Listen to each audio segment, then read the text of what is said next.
Hello and welcome back to College Basketball Breakdown. I am your host, Alex Peters, here with Noah Casper and Luke Cervello.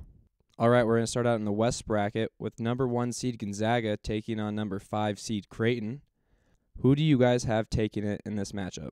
I think Gonzaga is going to win this game just because they're the best team in the country. They're 28-0. I mean, the body of work speaks for itself. But Creighton can play with anybody and they can beat anybody with their ability to shoot the three. They've had games this year where they have had the three fall and they've beaten really good teams, and then they've had games where it wasn't falling and they lost to really bad ones.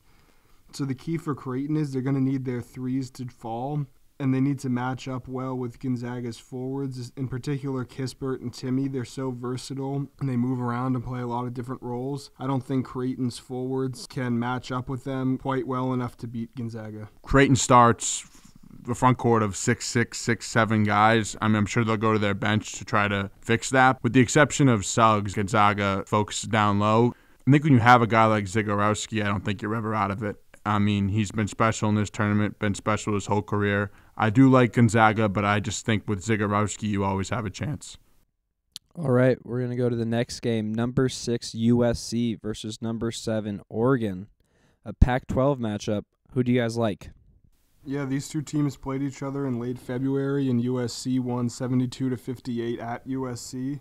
Obviously a little bit different of a matchup in the NCAA tournament, and that game was also on a couple days' notice, so skewed results. I think both these teams played really well against Iowa and Kansas, respectively, in the round of 32. I think USC is going to win this game just because they're diverse on offense. If their threes aren't falling, which they were against Kansas, they have the ability to go to the Mobley brothers inside, who are both really productive offensive players. And I don't think that Oregon would, A, be able to match up with them in the paint, and B, they're more one-dimensional than USC is. So I would favor the Trojans in this game.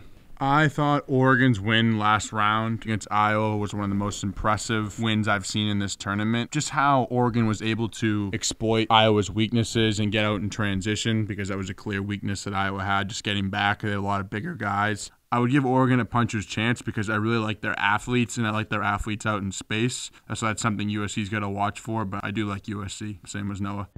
All right, we're going to go to the East bracket with number 1 Michigan taking on number 4 FSU. Is this game going to turn out to be a battle of the big men?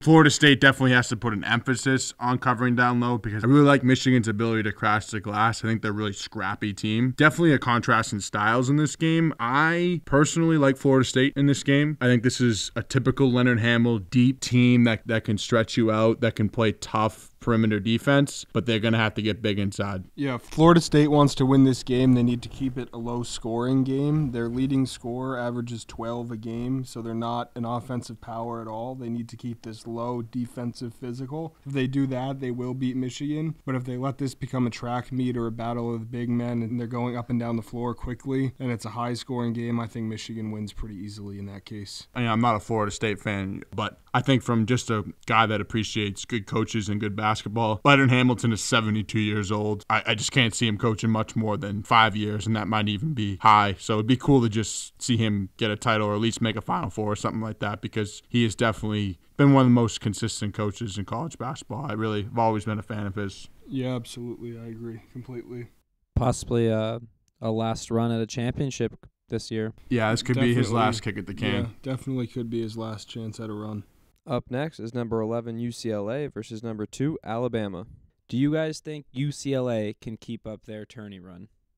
I think they definitely can, just with the way that they've shot the basketball in their first 3 games. They've played well in transition, and they've played their style of basketball, and they've forced their opponents to do the same, and they've won. What's unfortunate for them with this matchup is Alabama plays really the same style they do. They like to play quick, move the ball in transition, shoot a lot of threes. The X factor for UCLA is going to be Johnny Juzang, which it has been for their first couple tournament games. He's been making his shots, scoring like high teens, low 20s in all 3 tournament games for them. He got hurt in in the first 4 game against Michigan State, and then he was able to bounce back and play against BYU and Abilene Christian. So yes, UCLA can win this game, and I think it's going to be close at halftime, like a 4 or 5 point game. I think Alabama runs away with it in the second half. I think they have better athletes and better shooters, and I think that at the end of the day they'll pull away. This Alabama team reminds me of the Oklahoma team that made a Final Four with Buddy Hield. They shoot really well. It's a senior team with a lot of guys on the perimeter who play well and shoot from 3 and play D, and I think that this Alabama team will end up with the same fate. You know, this game is definitely a matchup of teams that are guard dependent and really rely on their perimeter guys. So I'm going to give you kind of an X factor matchup that maybe could set one team above the other, and that's Cody Riley versus Herbert Jones. I don't see how they couldn't be matched up with each other. They're both forwards. They're both 6'8", 6'9". I personally think Jones has a slight advantage in this matchup because I think he's a little bit more athletic, a little bit more ability to go to the cup. I think he's going to have a little bit of advantage in the glass too, just because I think he's quicker to the ball. So I think that's a matchup to look at in this game. I think UCLA's magic ends here. I mean, people talk about Gonzaga and Florida State and Baylor and how deep those teams are, and they are, but I think Alabama absolutely belongs in that conversation when you see how many guys they have that can, on any given night, can score 20 on you. Alabama's in that category.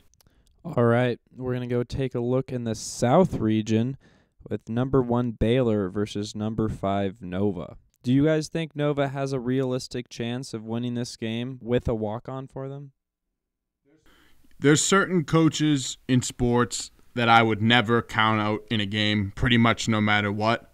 There's a couple guys in each league in sports I can think of, and one of the guys I would put in that category for college basketball is Jay Wright. But Villanova had arguably the easiest road to the Sweet 16. So I think this is a really tough game to evaluate because they just played 2 double-digit mid-majors. I do personally think it'll catch up to them because point guard is just not a position you want that walk-on at. Yeah, I agree about your sentiments towards Jay Wright. I think he's a hard guy to bet against, especially with 2 tournament rings on his hand within the last 5 years. But I think this Baylor team is just too good. I mean, we've seen Baylor in their first 2 games play really well. They beat a really old and well-coached Wisconsin team pretty easily in the round of 32. I think Baylor wins this game pretty easily. All right, let's take a look at the next game. Number 3 Arkansas versus number 15 Oral Roberts. How about Oral Roberts? Yeah, Oral Roberts, the 4 seed in the Summit League tournament. In non-conference play, they loaded up their schedule. They actually already played Arkansas this year and only lost by 11 in Fayetteville. Also played tournament teams Missouri, Wichita State, Oklahoma State, and Oklahoma in non-conference play and only lost one of those games by more than 15 points. So they're a battle-tested team. They have the nation's leading scorer. And Kevin O'Banner averages 19 and 10, so he's a really good player at power forward as well, 6'9", 235, so he can match up with high major players. I mean, everybody talks about Oral Roberts having the nation's leading scorer, and rightfully so, but I think the key for them in this Arkansas game is going to be O'Banner and Justin Smith, that matchup. Those are 2 guys that Oral Roberts and Arkansas respectively need to play well in order to win this game. Max Abrams, what he's done in this tournament, kind of reminds me of like Jimmer Fredette or Shabazz Napier or somebody like that, like just a small dog that's just in the fight and scrapping. I mean, just from a fan or viewing perspective, I mean, it's hard not to root for Oral Roberts in this game, but I think their run comes to an end. For whatever reason, I think SEC basketball teams just always are underrated, and I think that Arkansas is another example of that. So I think Oral Roberts' run ends here, but I think it's important to appreciate what they've done. Yeah, I mean, I think their run absolutely could end here. I wouldn't definitively say that it will. I don't know how you could at this point, but either way, even if they do end up losing to Arkansas, I don't think it will be a blowout. How crazy is it to have a number 15 seed in the Sweet 16? Do you guys know how many times this has happened before? It's the second time it's ever happened. Florida Gulf Coast. Yeah. Was the 15 seed in 2013, I believe. They beat the 2 seed Georgetown with Otto Porter Jr., and they went on to beat San Diego State in the round of 32. It's definitely, pretty surprising to see, but it's just the magic of this tournament. And the other thing is that Oral Roberts has significantly more talent on their roster than your average 15 seed does. They legitimately have 2 guys who are going to play professional basketball for at least 10 years somewhere. So, I mean, anytime that's the case and you're into a tournament, you have a chance. And the other thing about Oral Roberts, I'll say not to get too off topic, but I felt like going into this tournament, there was a much smaller gap between Team 1 and 68 than there usually is in the tournament. There were only like 2 or 3 teams in the entire tournament field that were lower than a 4 seed in their conference tournaments. So there's more talented teams in this tournament than there usually are, and that resulted in a better team falling to a 15 seed. I thought Oral Roberts had a case to be a 13 or 14 seed, somewhere in that range. I just think anytime you have a guy that can fill it up like that in the NCAA tournament, you always got a puncher's chance. All right, we're going to go take a look at the Midwest side of the bracket. Talk about an underseeded team. How about number 8 Loyola Chicago taking on number 12 Oregon State? Loyola Chicago, regular season and conference tournament champions in the Missouri Valley, which was a 2-bid league. Drake got an at-large bid. They were ranked for a majority of the season, and I just don't understand the selection committee's decision. What separated Loyola down to the 8 line versus San Diego State, who they were ranked 1 spot above for the last 6 AP polls, who was a 6. They both came from traditional mid-major leagues that had 2 teams in the tournament. I just don't necessarily understand what the thought process there was. And Oregon State, I understand that a little bit more. 17-12 coming in, Pac-12 tournament champions. But at the end of January, Oregon State 11-11. They finished 17-12. So on a 6-1 run, they beat 3 tournament teams in UCLA, Oregon, and Colorado 3 straight days to win the Pac-12 tournament. And I mean, anyone who was familiar with Oregon State and familiar with Tennessee and saw how both of those teams played down the stretch. I mean, it was very clear going in that Oregon State, as of Friday, was a better team than Tennessee was. I mean, this is the highest pool of seeds ever. If you add up the seeds of the final 16 teams left, it's the highest total ever in the Sweet 16, surpassing the 1986 tournament. And the Midwest region is a big reason why, with an 8-seed Loyola, 12 Oregon State, and 11 Syracuse in the Sweet 16. 2 things. One, it would be hard for me to envision Porter Moser not getting a serious look at a Power 6 coaching job this offseason. Whether he is a lifer, like you said, or just chooses to be happy there, I don't know. I'm not inside the guy's brain. The thing in this game, to me, I just see Cameron Krutwig just eating Ramon Silva for dinner. I mean, Ramon Silva is just a body running around up there, taking out space. Horrible basketball player. 2.8 rebounds a game at 7'1", 265. Krutwig has been there, been to literally a Final Four. To me, that matchup is almost insurmountable for Oregon State. Maybe they'll go to a zone. I don't know. I was just going to say that. I don't think they're going to put Silva on an island out there one-on-one with Krutwig. I highly doubt that. All right, let's take a look at number 11 Syracuse versus number 2 Houston. Who do you guys think is a bigger deal for Syracuse? Buddy Boeheim or Dolezaj? I think you know what you're getting more with Boeheim. I think Boeheim is more likely to have a big game, but I just think all year long, I think Dolezaj has been an X factor for them. He doesn't always light it up. I think he had 10 points in one game in the tournament, 12 in the other. But I mean, if you have him and Boeheim combining, for a lot of points, a lot of production, that they're just scary because they're both so long and they both can shoot it at that length.